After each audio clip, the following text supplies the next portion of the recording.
এই মুহূর্তে সবথেকে বড় খবর সোশ্যাল মিডিয়া আপনারা জানেন ভাই যে 2026-এ বিধানসভা ভোট 294টি সিট আছে। তো আমরা সোশ্যাল মিডিয়ায় দেখেছি আইএসএফ যারা করতেন, যারা আইএসএফের দলে যারা ছিল তারা আইএসএফের দল ছেড়ে অনেক তারা অন্য তৃণমূলের দলে চলে গেছে। সেটা সোশ্যাল মিডিয়া আপনারা জানেন, সে সোশ্যাল মিডিয়া ভিডিওগুলো এখনও অবধি আছে। তো 2021 থেকে 2025 পর্যন্ত যেভাবে আইএসএফের দলটা যে লক্ষ লক্ষ মানুষের কাছে পৌঁছে গেছে, কিছু যারা আইএসএফ থেকে যারা অন্য দলে চলে গেছে বিরোধী দলে, সে দল থেকে কিন্তু তারা আসার জন্য আইএসএফের দলে তারা যুক্ত করার জন্য তারা অনেক রকম করছে। কেন আমরা দেখতে পাচ্ছি যে সোশ্যাল মিডিয়ায় দেখতে পাচ্ছি কিছু আইএসএফের কর্মীরা বলছে তো আসমা বিবি আইএসএফে যদি আসে কি নওশাদ সিদ্দিকী ভাইজান নেবে। কেন ভাই দেখেন, আইএসএফের চেয়ারম্যান হলো নওশাদ সিদ্দিকী, আর তার সাথে সাথে তাদের মেন লিডার হলো পিরজাদ আব্বাস সিদ্দিকী ভাইজান, যে লক্ষ লক্ষ মানুষের নয়ন মণি। আপনারা সোশ্যাল মিডিয়ায় জানেন যে 294টি সিটের মধ্যে যে একটা সিট পেয়েছে নওশাদ সিদ্দিকী ভাঙড়ে, শাসক দলের ঘুম হারাম করে দিয়েছে কিছু বিরোধী দলে, তার মধ্যে কি বিজেপি দল আর কোনো দল আছে আপনারা সেটা জানেন।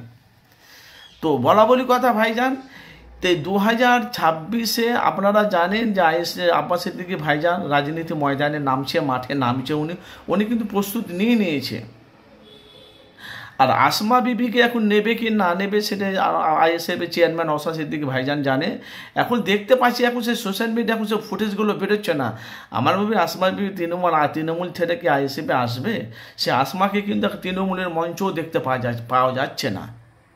কিন্তু আগামী দিনে যেভাবে লড়াইটা হবে ভাই, ভাঙড়ের কথা যে লড়াইটা যে হবে, একটা সিট পেয়েছে নওশাদ সিদ্দিকী, একটা সিট, সেই সিট থেকে কিছু বিরোধী দল আছে আইএসএফের দলটাকে মুছে দেওয়ার জন্য বাংলাতে ষড়যন্ত্র চলছে রীতিমতন। আপনারা জানেন যে নওশাদ সিদ্দিকীর জনজোয়ারের প্রতিবাদ সভাগুলো আপনারা দেখতে পাচ্ছেন, মিছিলগুলো আপনারা দেখতে পাচ্ছেন। নওশাদ সিদ্দিকীর লক্ষ লক্ষ ফ্যান তারা পেছনে যাচ্ছে। শওকত মোল্লাও যখনই সভা করছে, প্রতিবাদ মিছিল করছে, তারও লক্ষ লক্ষ ফ্যান। কেন আমি দেখেছি সোশ্যাল মিডিয়ায় নওশাদ সিদ্দিকী যেভাবে বাংলাতে সেলিব্রিটি আছে, অতটা সেলিব্রিটি তোমার শওকত মোল্লা নয়। কিন্তু হ্যাঁ, উনি শওকত মোল্লা যখন রাস্তায় যখন নামছে, ওরও লক্ষ লক্ষ মানুষ যা তৃণমূল যারা মাটির যারা আর নওশাদ সিদ্দিকীরও কিন্তু আইএসএফের কর্মীরা বহুত। কিন্তু ভাই বলা বলি কথা, তো যারা আইএসএফ থেকে যারা বিরোধী দলে যারা চলে গেছে, তারা কি 2026-এ আসবে? নওশাদ সিদ্দিকী ভাইজান কি তাদের নেবে? কেন আমরা জানি যারা আইএসএফ আইএসএফ দল থেকে তারা বাদ গেছে, আমার মনে নওশাদ সিদ্দিকী ভাইজান তা থেকে কাউকে বাদ দেয়নি। ওরা নিজের মনে আইএসএফ ছেড়ে তারা অন্য দলে চলে গেছে। এখন কিসের জন্য চলে গেছে সেটা তাদের পার্সোনাল ব্যাপার। কিন্তু এখন বাংলাতে বলছে আইএসএফের দলটাকে মজবুত করার জন্য, সামনে কয়েকটা সিট পাওয়ার জন্য কিছু কিছু মানুষের সংখ্যা, কিছু মানুষের দরকার যারা আইএসএফের পক্ষে হয়েছিল।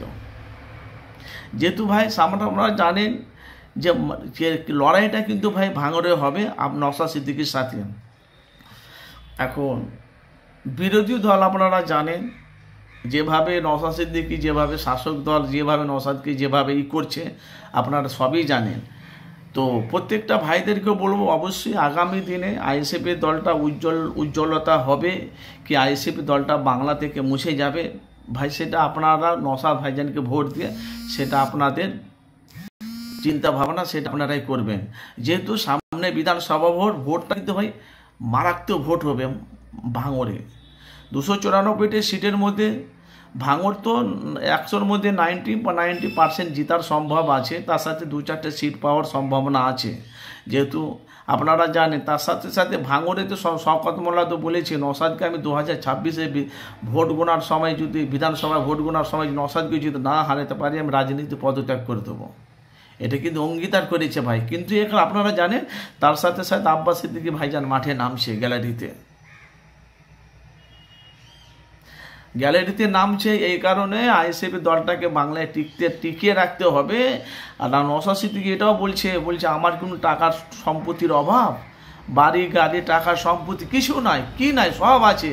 আমি যেটাই আমি বড় ভাইজানকে বলি সেটাই আমাকে বলার আগে আমার ভাইজান আমাকে এনে দেয়।